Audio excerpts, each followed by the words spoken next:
gathered here in solidarity to mark the 40th anniversary of the bloody and horrific attack on Sri Darbar Sahib in June 1984. Such a devastating and destructive action that was led by the Indian Prime Minister Indira Gandhi.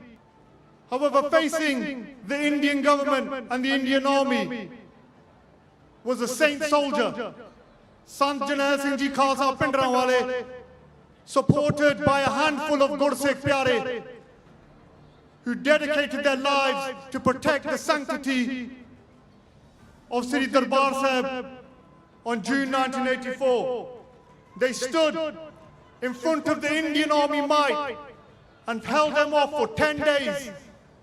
200 Gursikhs with World War II weapons against 150,000 Indian Army soldiers with artillery, tanks and helicopters.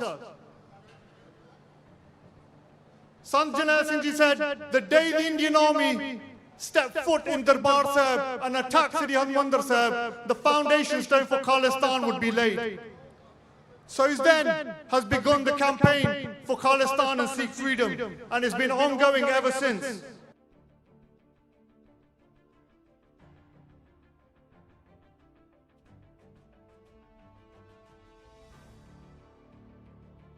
Bole so nihal, teg teg, teg teg, पंथ की राज करेगा खालिस्तान खालिस्तान खालिस्तान खालिस्तान खालिस्तान शहीदां दी याद विच जुड़ बैठी साध सिंह जी सब तो पहला गुरु की बख्शी हुई फतेह सांझी करो। बुलाओ फतेह। वाहिगुरु जी का खालसा वाहिगुरु जी की फतेह। Saad Singh Ji, thousands of you are gathered here in solidarity to mark the 40th anniversary of the bloody and horrific attack on Sri Darbar Sahib in June 1984. Such a devastating and destructive action that was led by the Indian Prime Minister Indira Gandhi and her Indian Army generals, supported by special commando units, heavy artillery, tanks and helicopter gunships, all to achieve one goal: to destroy the spirit of the Sikh Panth and the Sikh faith. That objective never has been achieved and never will be achieved. However, facing the Indian government and the Indian Army was a saint soldier, Sant Janet Singh Ji Khalsa Pindranwale, supported by a handful of Gursikh Pyare who dedicated their lives to protect the sanctity of Sri Darbar Sahib on June 1984. They stood in front of the Indian Army might and held them off for 10 days. 200 Gursikhs with World War II weapons against 150,000 Indian Army soldiers with artillery, tanks and helicopters. Sant Janet Singh Ji said, the day the Indian Army stepped foot in Darbar Sahib and attacked Sri Harmandir Sahib, the foundation stone for Khalistan would be laid. So then has begun the campaign for Khalistan and Sikh freedom, and it's been ongoing ever since.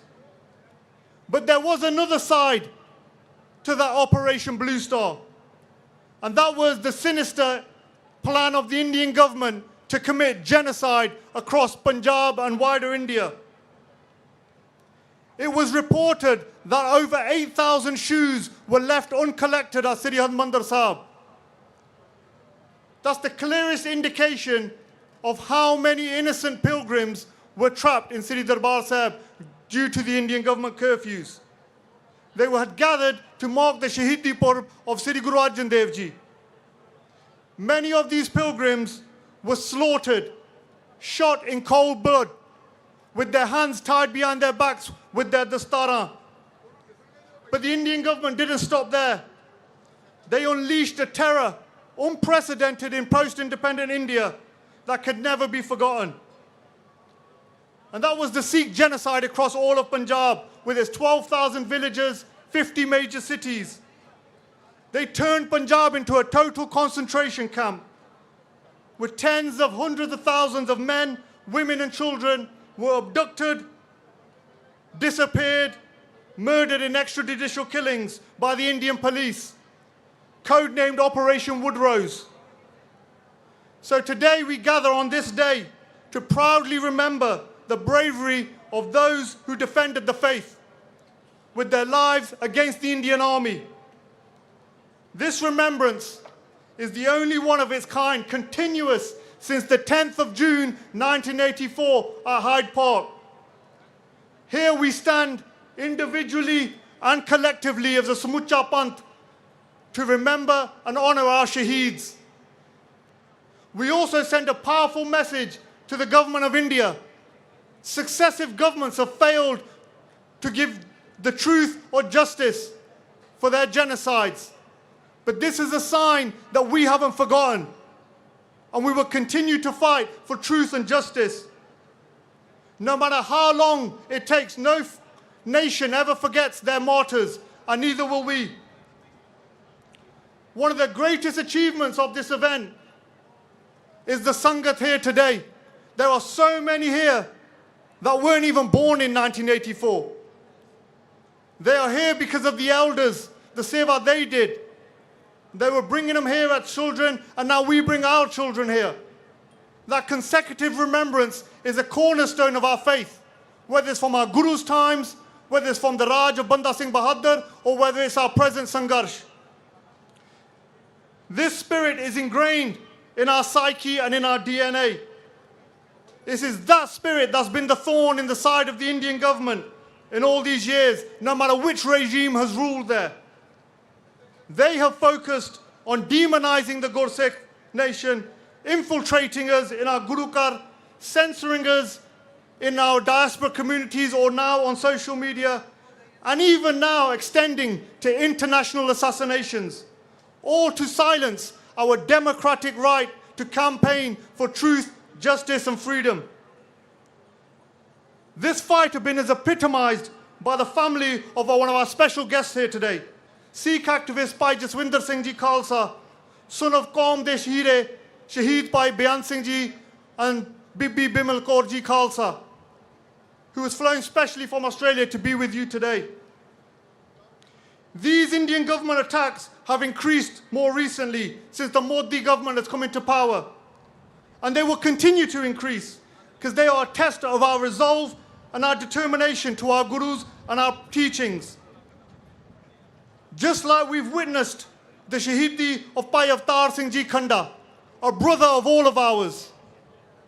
Last year, Sar Singh Ji, last year, he was stood here all day with you Sangat members, standing here, planning this event. And then a week later, he was killed. Today we still call for the truth and justice for the murder and assassination of Tar Singh Ji Khanda. 3 days later, the Indian government assassinated Shaheed Bhai Hardeep Singh Nijjar in Canada. The clearest sign that the Indian government is hell-bent on silencing the voice of truth. And it wasn't until the 18th of September when the Canadian Prime Minister stood up in Parliament and called India out for killing innocent people in sovereign land. We will hear more about the transnational repression that India have been accused of and exposed throughout the day. But this political influence has gone beyond India, America and Canada. It's actually very strong in the UK. The British government were exposed in 2014 for being complicit in the Operation Blue Star and the attack on Sri Darbar Sahib. For 30 years, 10 years later now, in 2024, we are learning that they were complicit in the cover-up of the killing of Avtar Singh Khanda. They were complicit in their detention and torture of Jagtar Singh Jaggi Jol. They were complicit in the attempted failed extradition of Naujawan from this country. And they are complicit in the demonization of the Khalistan movement in this country. This is your government. These are your elected MPs. That's the level of influence the Indian government is posing on our government here. So the real question for all of you is, do we still have that spirit and fight in this generation? Can we overcome the fatigue that we suffer from? It's been 40 years. We need to move on. We need to overcome that and face this challenge head on. The fight is a long one and it's a demanding one. It will have many challenges, but it's our duty and our obligation never to forget the sacrifices that have been laid before us, just so we can walk here and hold our heads up high. Just like the example shown by Khanda and Nijjar Paji. They were fearless in their pursuit for truth, justice and freedom. But we must first recognize and acknowledge that we are enslaved. 40 years on, it may not look like physical slavery, but we are socially, psychologically and mentally enslaved in Punjab by the fascist Hindutva ideology. What makes it worse is they've disguised it with look-alike Sikhs in the Punjab government. But that veil, that false veil was lifted by the likes of Deep Sidhu and Bhai Amritpal as they shook and reawoken the Punjab youth to stand and demand justice. This galvanized movement is woven through Punjab, and it slapped the Indians' narrative that this is a movement and a demand from outside of India, from the diaspora. No one in Punjab wants Khalistan. No one in Punjab is raising issues of human rights. Well, the recent election this month is testament to over 1 million Punjabis voted for Khalistan candidates. Sat Sri Akal. Bhai Amritpal Singh won more votes than any other candidate in all of Punjab. And he won those votes from sitting in a prison in Assam. Bhai Sarbjit Singh Khalsa, son of Bhai Byan Singh. What more signal do you need? The son of Bhai Shaheed Bhai Byan Singh, who took revenge of the Darbar Sahib attack and assassinated Indira Gandhi, his son is the one who wins a seat and becomes a member of parliament. This is the true honor we have for our Shaheed brothers and sisters. And this is how we pay homage to the blood that they've given. So Kirvish, let us all pay homage to and give our Shraddhanjali to the immense Qurbani of Sant Jarnail Singh Ji Khalsa Pindranwale, Bhai Amrik Singh Ji, General Shabeg Singh Ji, Baba Thara Singh Ji, Bhai Menga Singh Ji, Bhai Major Singh Nagoke, and all the freedom fighters who fought the Indian government for 10 days in Sri Darbar Sahib, and all the freedom fighters that took that line that the day they entered Darbar Sahib, Khalistan will be laid, and gave their lives for that cause, all the way up to today, because they follow in a long line of illustrious sacrifices since our gurus.